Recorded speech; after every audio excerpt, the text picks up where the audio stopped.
మీ కళ్ళద్దాలు ఇక పక్కన పెట్టేయండి. ప్రతి కంటి సమస్యకి బెస్ట్ సొల్యూషన్ ఇస్తుంది American laser eye hospital. Hi, I'm doctor Shivani Paineni. I'm a diabetologist. ఇవాళ మనం ఒక ముఖ్యమైన టాపిక్ గురించి మాట్లాడదాం. అదే ఇన్సులిన్. డయాబెటీస్ ఉన్న వాళ్ళల్లో ఇన్సులిన్ అవసరమా, ఎప్పుడు ఇవ్వాలి, అంటే ఒకసారి ఇన్సులిన్ ఇవ్వడం స్టార్ట్ చేస్తే లైఫ్ లాంగ్ ఇవ్వాల్సి వస్తుందా, ఆర్ ఇన్సులిన్ లేకుండా షుగర్ కంట్రోల్లో పెట్టుకోవచ్చా, వీటి గురించి మాట్లాడదాం. మనం కామన్గా చూసే డయాబెటీస్లో 2 రకాల డయాబెటీస్లు ఉన్నాయి. Type 1 diabetes and type 2 diabetes. Type 1 డయాబెటీస్లో ఇన్సులిన్ ఉత్పత్తి అనేది ఉండదు బాడీలో. సో దానికోసం ఏం చేయాలి అని అంటే కంపల్సరీ టైప్ 1 డయాబెటీస్ ఉన్న వాళ్ళకి బయట నుంచి ఇన్సులిన్ ఇవ్వాల్సి వస్తుంది. సో వీళ్ళకేంటి అని అంటే ఖచ్చితంగా లైఫ్ లాంగ్, ఒకసారి టైప్ 1 డయాబెటీస్ అని డయాగ్నోస్ అయిన తర్వాత లైఫ్ లాంగ్ షుగర్ కంట్రోల్లో ఉండాలి అని అంటే బయట నుంచి ఇన్సులిన్ ఇంజెక్షన్స్ ఇవ్వాల్సిందే. Coming to type 2 diabetes. Type 2 డయాబెటీస్లో ఇన్సులిన్ ఎప్పుడు అవసరం పడుతుంది? ఫస్ట్ ఆఫ్ ఆల్ టైప్ 2 డయాబెటీస్కి కారణాలు ఏంటి? First family history.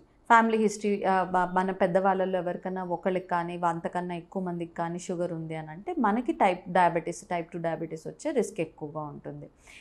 ఇది మనం మార్చుకోలేం. రెండోది నాన్ మోడిఫైబుల్ రిస్క్ ఫ్యాక్టర్స్ అని. నాన్ మోడిఫైబుల్ రిస్క్ ఫ్యాక్టర్ వచ్చేసి ఏజ్. ఒక ఏజ్ దాటిన తర్వాత ఫర్ ఎగ్జాంపుల్ 40 ఆ పైన ఏజ్ ఉన్న వాళ్ళకి యూజువల్గానే డయాబెటీస్ వచ్చే రిస్క్ పెరుగుతూ ఉంటుంది. వీటిని మనం ఎలాగూ మార్చలేం. బట్ మోడిఫైబుల్ రిస్క్ ఫ్యాక్టర్స్ అనేవి కొన్ని ఉంటాయి. సో అవి ఏంటి అని అంటే ఓవర్ వెయిట్ కానివ్వండి, వెయిట్ ఎక్కువగా ఉండడం కానివ్వండి, అండ్ లైఫ్ స్టైల్ ప్రాపర్గా లేకపోవడం, అంటే అన్హెల్దీ ఈటింగ్ హ్యాబిట్స్ కానివ్వండి, ఫిజికల్ యాక్టివిటీ లేకపోవడం, సెడెంటరీ లైఫ్ స్టైల్ అంటాం. ఇప్పుడు మన ఈ వర్క్ ఫ్రమ్ హోమ్, కోవిడ్ తర్వాత సాఫ్ట్వేర్ వీళ్ళకి చాలా ఎక్కువగా వర్క్ ఫ్రమ్ హోమ్ ఉండడం వల్ల సెడెంటరీ లైఫ్ స్టైల్ అలవాటు పడడం వల్ల వెయిట్ గెయిన్ అనేది చాలా ఎక్కువగా చూస్తున్నాం. ఇది కూడా ఒక యాడెడ్ రిస్క్ ఫ్యాక్టర్. దీంతోపాటు స్మోకింగ్ కానివ్వండి, ఆల్కహాల్ ఇంటేక్ ఎక్కువగా ఉండడం వల్ల కానివ్వండి, లేదంటే స్ట్రెస్ ఎక్కువగా చూస్తున్నాం ఈ రోజుల్లో. మన ప్రొఫెషనల్ స్ట్రెస్ కావచ్చు, పర్సనల్ స్ట్రెస్ కావచ్చు, దానివల్ల కానివ్వండి, అండ్ స్లీప్ ప్రాపర్గా లేకపోవడం, ఇవన్నీ మనకి టైప్ 2 డయాబెటీస్కి రిస్క్ ఫ్యాక్టర్స్. అవి మోడిఫైబుల్ రిస్క్ ఫ్యాక్టర్స్, అవి మనం మార్చుకోగలుగుతాం.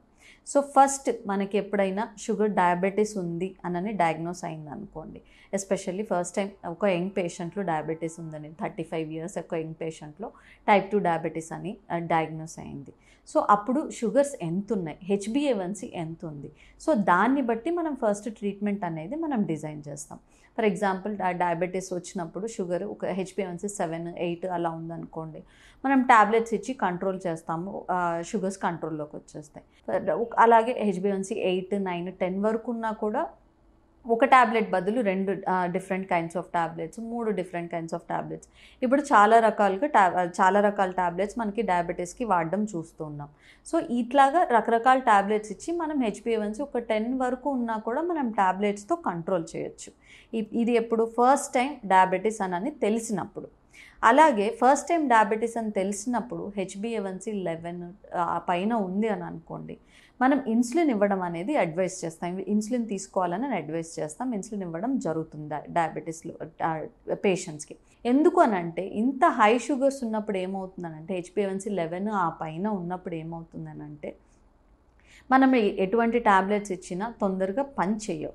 ఎందుకనంటే ఆల్రెడీ ప్యాంక్రియాస్ చాలా ఎక్కువగా ప్రెషర్కి గురవుతుంది ఇంత హై షుగర్స్ ఉన్నప్పుడు. ఎప్పుడైతే మన చాలాసార్లు మాట్లాడుకున్నట్టు టైప్ 2 డయాబెటీస్ ఎందుకు వస్తుందనంటే మన బాడీలో ఉత్పత్తి అయ్యే ఇన్సులిన్ని బాడీ సరిగ్గా వాడుకోలేకపోతుంది. ఆ వాడుకోలేనప్పుడు ఏమవుతుందంటే ఇన్సులిన్ డిమాండ్ పెరుగుతుంది. ఈ ఇన్సులిన్ డిమాండ్ పెరిగినప్పుడు ఆటోమేటిక్గా ఇన్సులిన్ ఉత్పత్తి, అంటే ప్యాంక్రియాస్లో ఇన్సులిన్ ఉత్పత్తి చేసే కణాలు ఎక్కువగా పనిచేయడం మొదలు పెడతాయి. ఆ ఎక్కువగా పనిచేయడం మొదలుపెట్టినప్పుడు ఇన్సులిన్ ఉత్పత్తి ఎక్కువ అవుతుంది. సో ఈ బ్యాలెన్స్, డిమాండ్ ఎప్పుడైతే ఈ ప్రొడక్షన్ బ్యాలెన్స్ మీట్ అవ్వలేదో అప్పుడు మనము బాడీలో షుగర్ లెవెల్స్ పెరగడం అనేది చూస్తూ ఉంటాం. సో ఎప్పుడైతే ఈ షుగర్స్ ఇలా పెరుగుతూ ఉంటాయో ప్యాంక్రియాస్లో ఇన్సులిన్ ఉత్పత్తి చేసే కణాల ఫంక్షన్ కూడా పెరుగుతూ ఉంటుంది. ఎప్పుడైతే ఈ డిమాండ్ ఇన్సులిన్ మీట్ అవ్వలేదో అప్పుడు మనం ఎక్కువ షుగర్స్ చూస్తూ ఉంటాం. సో అంటే ఫర్ ఎగ్జాంపుల్ HbA1c 11 ఆ పైన ఉంది అని అంటే ఆల్రెడీ ప్యాంక్రియాస్ దాని మ్యాక్సిమం కెపాసిటీని రీచ్ అయింది, అది ఉత్పత్తి చేయాల్సినంత ఇన్సులిన్ ఉత్పత్తి చేస్తూనే ఉంది. అయినప్పటికీ కూడా మనకి ఇన్సులిన్ సరిపోవట్లేదు, అప్పుడు మనం అంత హై షుగర్స్ చూస్తూ ఉంటాం. సో అట్లాంటప్పుడు మనం టాబ్లెట్స్ ఇచ్చినా కూడా పని చేయకపోవచ్చు. అందుకని ఆ హై షుగర్స్ని కంట్రోల్ చేయడానికి మనం ముందుగా కొన్ని రోజులు, ఒక వారం రోజులు కావచ్చు, 10 రోజులు కావచ్చు, 15 రోజులు, మ్యాక్సిమం 15 రోజుల వరకు మనం బయట నుంచి ఇన్సులిన్ సప్లిమెంట్ లాగా ఇస్తామన్నమాట. ఇచ్చిన తర్వాత ఒకసారి షుగర్స్ కంట్రోల్ అయిన తర్వాత మనం మళ్ళీ తర్వాత ట్యాబ్లెట్స్కి మార్చుకోవడం జరుగుతుంది. రెండోది, ఈ హై షుగర్స్ ఉన్నప్పుడు గ్లూకోటాక్సిసిటీ, బ్లడ్లో ఉన్న హై షుగర్స్ ప్యాంక్రియాస్ మీద పాయిజన్ లాగా పనిచేస్తుంది. సో గ్లూకోటాక్సిసిటీ అంటాం. ఎప్పుడైతే ఈ ఇన్సులిన్ డిమాండ్ని ప్రొడక్షన్ మీట్ అవ్వలేకపోతుందో, మెల్లిమెల్లిగా ఈ షుగర్స్ ఎక్కువ పెరగడం స్టార్ట్ అవుతుందో ప్యాంక్రియాస్ ఫంక్షన్ కూడా తగ్గడం స్టార్ట్ అవుతుంది. ఎందుకంటే ఈ ఎక్స్ట్రా షుగర్ ఏదైతే ఉందో ప్యాంక్రియాస్ మీద పాయిజన్లా పనిచేస్తుంది. సో ప్యాంక్రియాస్ ఫంక్షన్ అనేది తగ్గిస్తుంది. సో అట్లాంటప్పుడు మనం టాబ్లెట్స్ ఇచ్చినా కూడా ఈ షుగర్స్ కంట్రోల్ అవ్వడం అనేది చాలా కష్టం అవుతుంది. సో అందుకని ఎప్పుడైతే HbA1c ఫస్ట్ టైం డయాగ్నోస్ అయినప్పుడు 11 ఆ పైన ఉందో కొన్ని రోజులు, వారం నుంచి 15 రోజుల వరకు కొంత ఇన్సులిన్ ఇచ్చి ఆ షుగర్స్ని కంట్రోల్ చేసిన తర్వాత ఈ షుగర్స్ కంట్రోల్ అయ్యే టైంలో మనం ఏం చేస్తున్నాం, మనం ప్యాంక్రియాస్కి ఆ రెస్ట్ అనేది ఇవ్వడం జరుగుతుంది. సో దానికి ఆ రికవర్ అయ్యే టైము మనం ఇవ్వాలి ప్యాంక్రియాస్కి. సో అందుకోసం మనం బయట నుంచి ఇన్సులిన్ ఇచ్చినప్పుడు ఈ ప్యాంక్రియాస్ రికవర్ అవ్వడానికి టైము దొరుకుతుంది. ఈ ఇన్సులిన్ ఇవ్వడం వల్ల మన షుగర్స్ తొందరగా కంట్రోల్కి రావడము జరుగుతుంది. సో ఒకసారి ఇన్సులిన్తో షుగర్స్ కంట్రోల్ అయిన తర్వాత, ప్యాంక్రియాస్ రికవర్ అయిన తర్వాత మనం ఈ ఇన్సులిన్ ఆపేసి మళ్ళీ ట్యాబ్లెట్స్కి షిఫ్ట్ చేయడం జరుగుతుంది పేషెంట్స్ని. సో ఇది at the time of diagnosis మనం ఇన్సులిన్ ఎప్పుడు ఇస్తామనేది. So second thing, and this is very temporary. ఇన్సులిన్కి రెసిస్టెన్స్ వస్తుంది, బయట నుంచి ఇన్సులిన్ ఇస్తే అలవాటు పడిపోతారు అనేది చాలా పెద్ద మిస్కన్సెప్షన్.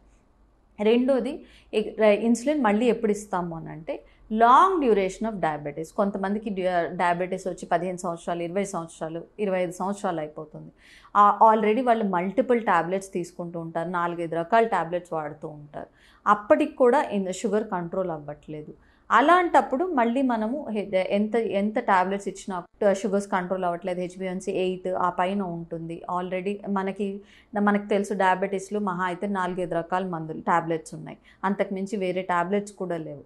సో ఆ 4-5 రకాల ట్యాబ్లెట్స్ వాడినప్పటికి కూడా షుగర్స్ కంట్రోల్ అవ్వట్లేదు. 20 సంవత్సరాలు అయిపోయింది షుగర్ స్టార్ట్ అయ్యి డయాబెటీస్ వచ్చి, అయినా కూడా ట్యాబ్లెట్స్ సరిపోవట్లేదు. అలాంటప్పుడు మనం ఇన్సులిన్ స్టార్ట్ చేయడం అనేది జరుగుతుంది.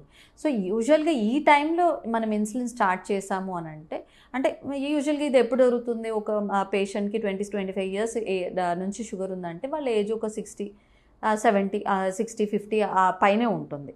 సో అలాంటప్పుడు ఇన్సులిన్ ఇచ్చాము అంటే అది లైఫ్ లాంగ్ ఇవ్వాల్సిన అవసరం రావచ్చు. లేదు, లైఫ్ స్టైల్ మోడిఫికేషన్స్ చేసుకొని కంట్రోల్ చేసుకుంటే కనుక దాని నుంచి కూడా బయటపడే అవకాశం ఉంటుంది. సో ఇన్సులిన్ లేకుండా షుగర్స్ కంట్రోల్లో పెట్టుకోవాలి అని అంటే ఎస్పెషల్లీ ఓన్లీ టైప్ 2 డయాబెటీస్లో మనం లైఫ్ స్టైల్ అనేది చాలా జాగ్రత్తగా ఉండాలి. సో ఈ life style like modifiable risk factors ఏవైతే ఉన్నాయో, ఓవర్ వెయిట్ కానివ్వండి, అన్హెల్దీ ఈటింగ్ హ్యాబిట్స్ కానివ్వండి, sedentary life style, physical activity లేకపోవడం కానివ్వండి, స్మోకింగ్ అలవాటు ఉన్నవాళ్ళు, ఆల్కహాల్ తీసుకునే వాళ్ళు, స్లీప్ డిస్టర్బెన్స్ ఉన్నవాళ్ళు, స్ట్రెస్ ఉన్నవాళ్ళు, వీటిని చేంజ్ చేసుకోగలిగితే ఇన్సులిన్ లేకుండా అలాగే ట్యాబ్లెట్స్ లేకుండా కూడా కంట్రోల్లో పెట్టుకునే అవకాశం ఉంటుంది.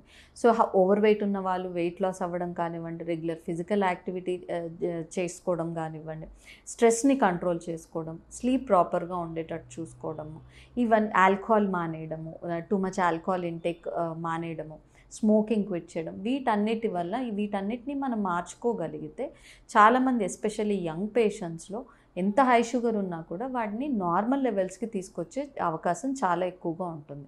సో ఇన్సులిన్ లేకుండానే కాదు, ట్యాబ్లెట్స్ కూడా లేకుండా మనం షుగర్ని కంట్రోల్లో పెట్టుకునే అవకాశాలు చాలా ఉన్నాయి. ఇది టైప్ 2 డయాబెటీస్లో.